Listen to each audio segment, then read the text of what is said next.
Hello guys, welcome back to my YouTube channel.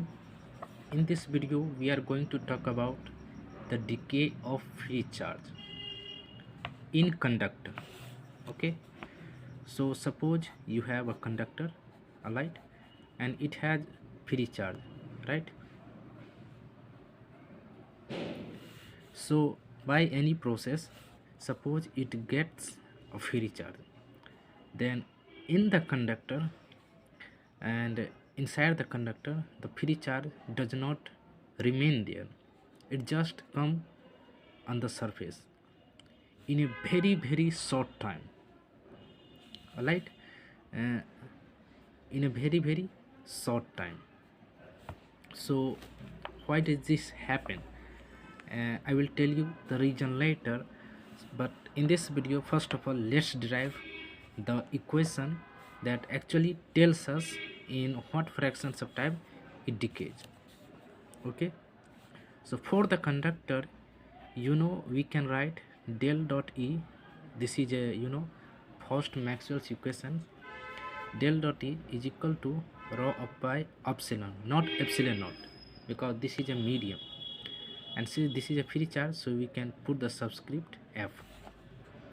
So we have this first equation, and from the vector form of Ohm's law, we know that J, this is the current density, is equal to sigma E, and where E is the electric field.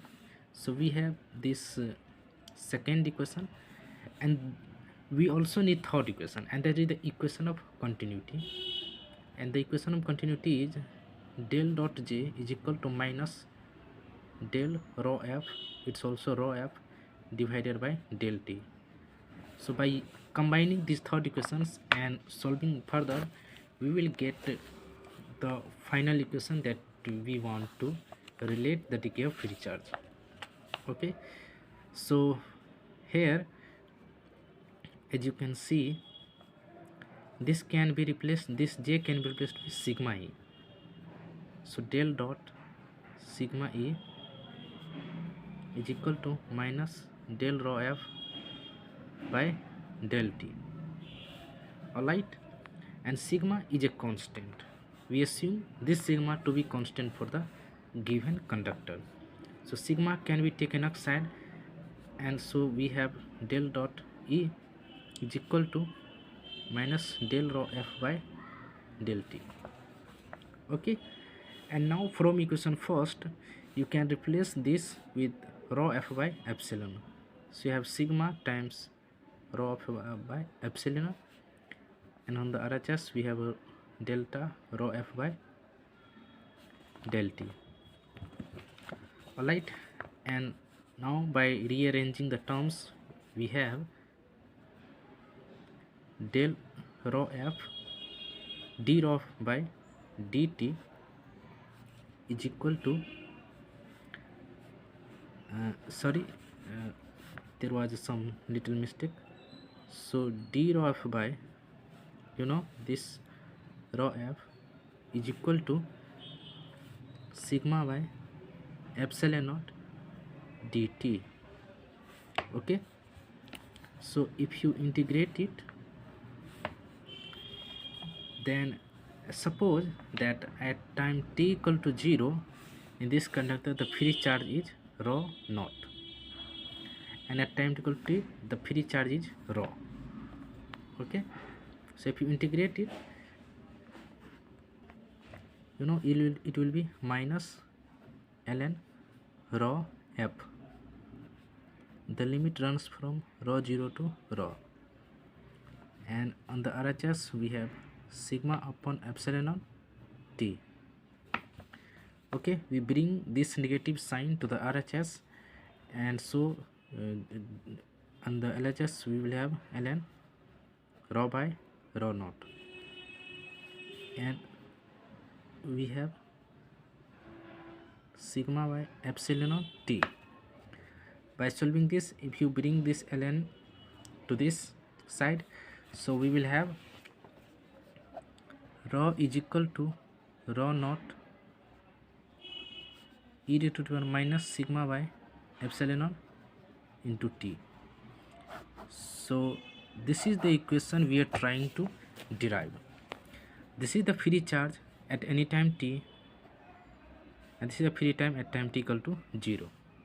Okay, so this equation tells us that whenever there is a free charge in the conductor, right, then this charge does not remain in the conductor, it just decay, means it just moves onto the surface in a very short time. Okay, and you know, for the conductor this is approximately, and you know, epsilon, this is also going to be approximately 10 to the minus 12, and this is approximately 10 to the power 7.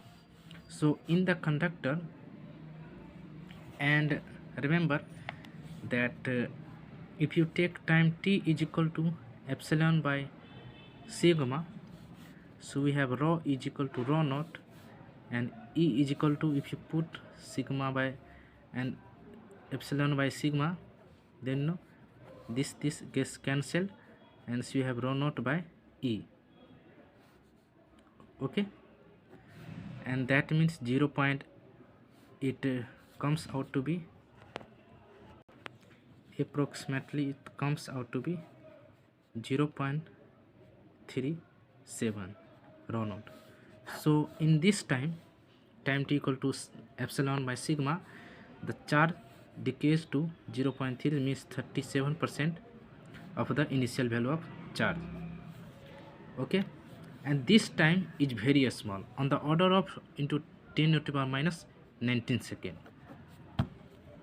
Okay, so as you can see here also, so in this short time the charge decays from the conductor, and the overall charge becomes 0. So I'm gonna tell you why does this charge dissipate so very fastly in a short time, and why there is a 0 charge inside the conductor.